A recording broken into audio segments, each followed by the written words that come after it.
into a quick leg lace. Didn't show any signs of injury, but then pulled up lame twice in the quarterfinal. Was unfortunately for Canada unable to continue.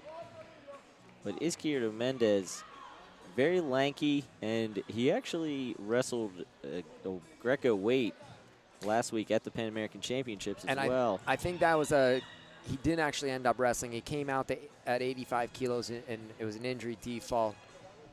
Might have been just to open up a spot for them. And Izquierdo Mendez, he's young. He's actually still junior eligible, but it appears that Colombia going all in on him for the senior level. They sent him over to Paris.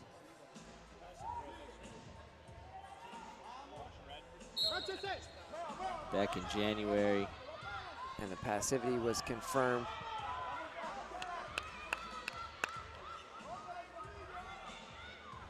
And it's always interesting trying to figure out the birth date. Sometimes it's year, month, day. Some days it's a year, day, month. And for Izquierdo Mendez, birth date of 97. So he either just had a birthday in February or it's going to be in October. Either way,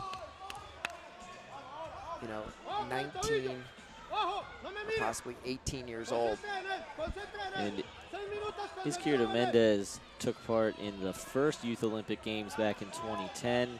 6 years later, he's trying to make his way into the Olympic Games down in Rio.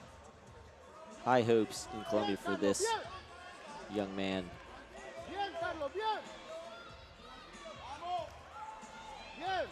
Looks like he's going to take the lead 1-0.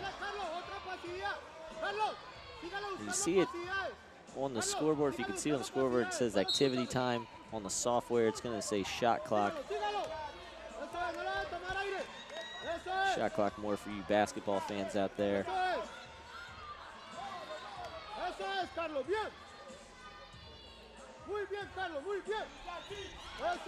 There, knee pull single. Missed by Blanco Reynoso. One of the things I feel like everybody took notice of last week when he was wrestling Burroughs is Izquierdo Mendez wearing the champ shoes. Yeah. Bold move. I asked Mike Mao what he thought about that. You've seen it several times. When Cale Sanderson made his comeback in 2011.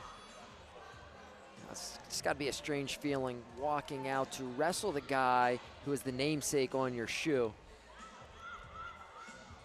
One thing I've noticed regarding some of the younger European females, they tend to like the David Taylor shoes.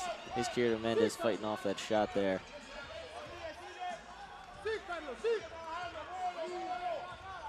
We're here in action blue.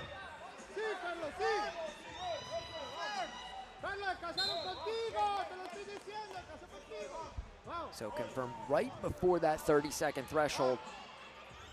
2:28 on the clock, so 32 seconds remain. So now we have an interesting situation of basically the period ending when the shot clock does. Izquierdo Mendez takes a peek at the clock. And he was a guy that whenever he had to go at the end of that first round match and score, he did it. Works a snap there, nothing doing. Shot clock's gonna expire, then we'll get 1 second to tick off to head to the break.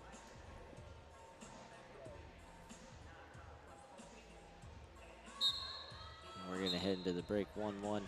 One of the things, it looks like he still actually has the cadet weight on his singlet now that I'm getting a look at it. But one of the things I noticed from the film last week is Izquierdo Mendez, kind of a slow starter, picks up not only as the tournament goes along, as the match goes along. So we'll see how he comes out in the second period against Blanco Reynoso of Ecuador. See that underline? Under Reynoso's score to that one. He holds the criteria advantage. Both 1-point scores. They both have a caution, so it's last point scored.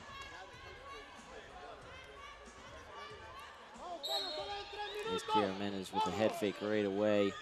And with his length, he always seems like a threat to do an inside trip. He came out in his opening round match. The guy had a left foot lead. He came left hand to that ankle in the low single. You saw him almost fake that shot off the whistle here, but with the right foot lead of Blanco Reynoso, not able to reach out and get to that left ankle. Blanco Reynoso doing a good job keeping his hips back. Izquierdo Mendez, though, thought he was going for a two-on-one tie there. We're going to get... Offers, you know, passivity against Blanco Reynoso. He said contact. And anytime they say contact, you better get your hands on the guy. He stays out in the open. He goes on the shot clock for a second time. Izquierdo Mendez doesn't seem too anxious to chase him out of that center circle. He's just planted right in the middle of the mat. And we saw a similar situation to this at the World Championships. The American Kyle Snyder, he won a similar type match, 2-1. All the points were passivity points. Neither wrestler was able to break through. Izquierdo Mendez, though, he does look more comfortable in the tie-ups, but still hasn't been able to figure out clearing those elbows, the head and hand defense of Blanco Reynoso. Yesterday we mentioned we hadn't seen a disqualification for the 3 cautions, and we almost saw it in the Garcia-Tobert match. We saw one yesterday. And we saw one that was just called off, that it was an attention that got called a caution, then they talked about it, and they ended up taking that away. So Blanco Reynoso needs to be careful with the 2 cautions. Izquierdo Mendez holding right in the center of the mat. A good tactic as he leads 2-1. Head inside, Izquierdo Mendez. Such a long frame. Look at him. He gets his head up, started to look for those ankles. Defended Jordan Burroughs quite well when Burroughs really had to work for his finishes on the single legs in last week's championship bout. 1 minute remains, championship qualification for the Olympics on the line.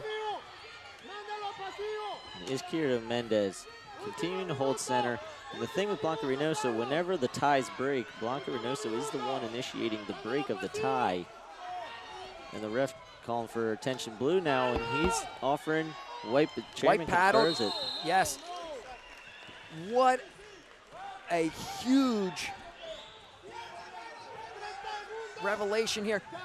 Izquierdo Mendez will fall behind at 2-2 if he's not able to score in this shot clock. He's working an underhook. He knows it right away. He's getting busy with that left side underhook. Chasing, and drives through. 2 points, is it going to be? Yes, 2 and confirmed. That's where I talk about the boundary line. Much easier, not as much control. You score the 2 points. Izquierdo Mendez, when he has to go and score, he does it. He leads 4-1 with just 17 seconds remaining in the bout. Blanco Reynoso unable to get to the legs. Grounded, white paddled all around. 10 seconds remain. Izquierdo Mendez, the Colombian fans and the Ecuadorian fans getting on their feet, in on a leg. Looks like it's just going to be academic, though. And Ecuador had his hand raised. I don't think he was aware of the score. Izquierdo Mendez, I thought, won. And yeah, a strange situation there for Blanco Reynoso. I'm not sure if he got lost in the score. He thought he scored a step out on the boundary line. It was white paddled. And now the block comes in. Way too late to challenge that step out. After the match ended. And they're going to take it. And the review panel wants to know, what are they challenging?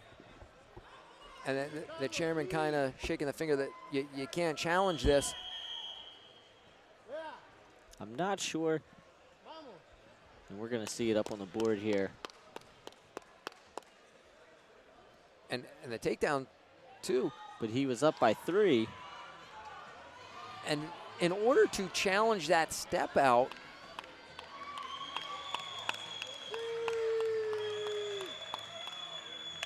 Blanco Reynoso still looks confused. Izquierdo Mendez gets the point. And the review that you're seeing at home is really not the part that he wanted to contest, but it was way